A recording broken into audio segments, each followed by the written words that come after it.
Alia, and I am 10 years old. I received my first Vario Clasp 4 years ago. Let me show you how it works and how to put it on. It works like a key, as you can see. Hi, my name is Kira, and I'm 8 years old. This is my first clasp. It is very easy to put on.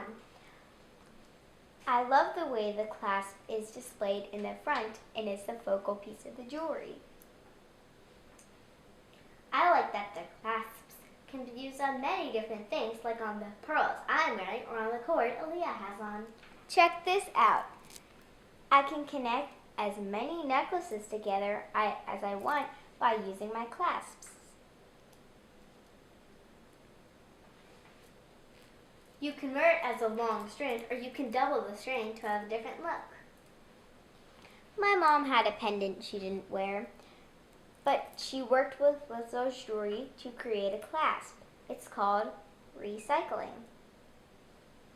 I'm wearing my mom's 8th grade graduation pearls that Lizzo's jewelry made into the clasp system. It is called reinventing.